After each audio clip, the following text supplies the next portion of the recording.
Good morning बच्चों। तो आज हम सर्कल चैप्टर में थ्योरम नंबर 9.1 को डिस्कस करते हैं। बच्चों क्लास 9th में आपके टोटल 11 थ्योरम्स हैं जिनको आपको रिवाइज करना है, और अगर आपने ये थ्योरम्स रिवाइज कर लिया तो बिल्कुल इजी सर्कल आपका चैप्टर बन जाएगा बच्चों।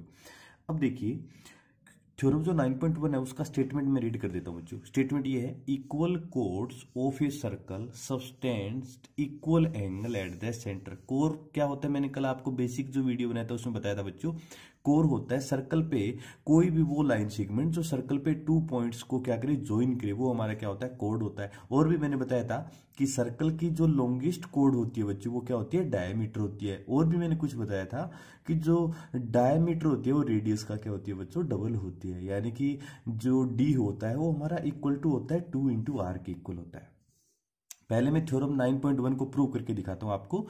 क्वेश्चन जो आपका थ्योरम 9.1 है वो दे रखा है, equal chords of a circle subtended equal angle at the centre. यानी कि देखो एक डायग्राम बना देता हूं मैं, इसका मतलब समझो पहले बेसिक क्या रिजल्ट मतलब है इसका। तो एक हमने एक सर्कल ड्रॉ कर रखा है बच्चों, ठीक है, और इस सर्कल में हमने 2 कोड बना रखी है। तो एक तो मैं ये कोड बना देता हूं ए बी कोड, इसको तो राइट कर दो आप क्या, ए बी कोड, और एक और बना दे दो यहाँ पे, कहीं भी बना दीजिए, जैसे मैंने एक बना दिया सी डी कोड बना रखा है, ठीक है।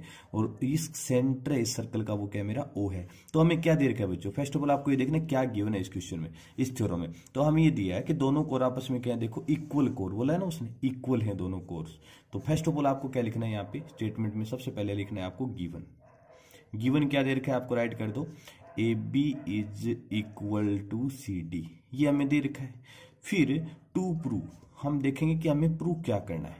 हमें ये प्रूव करना है कि ये दोनों कोर सेंटर पे, तो देखो ए बी कोड सेंटर पे कितना एंगल बनाएगी, तो पहले ए को ओ से ज्वाइन कर दो और इधर बी को भी ओ से ज्वाइन कर दो। ये वाला एंगल बना रही है, इसको एंगल ए ओ बी बोल सकते हो बिल्कुल।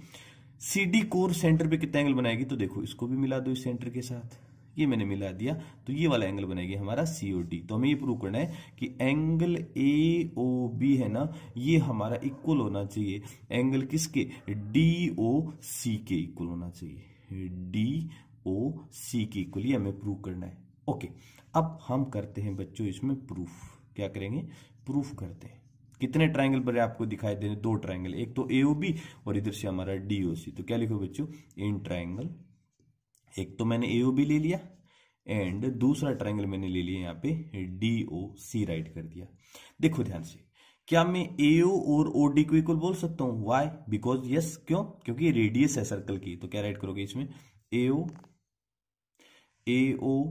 इज इक्वल टू डीओ, दूसरा बीओ इक्वल टू सीओ, ये भी तो रेडियस है, तो राइट कर दो BO is equal to CO. इन दोनों का एक ही हम इसमें लिख देते हैं, रीजन क्या लिखोगे, radius of the circle. So write it, radius of circle, radius of circle हो गया। और बच्चों A B equal to C D तो हमें दे रखा है, तो राइट कर दो A B is equal to C D, ये हमें गिवन है।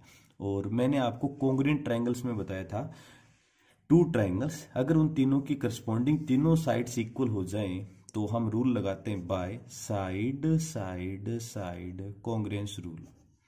कॉन्ग्रुएंस रूल से क्या रिजल्ट आएगा बच्चों, ट्रायंगल हमारा एओबी है ना, ये आपका कॉन्ग्रुएंट हो जाएगा किसके, ट्रायंगल डीओसी के। और you know when 2 triangles are congruent then their corresponding parts are also equal. So write it by CPCT से रिजल्ट आएगा कि एंगल एओबी है ये इक्वल हो जाएगा एंगल डीओसी के।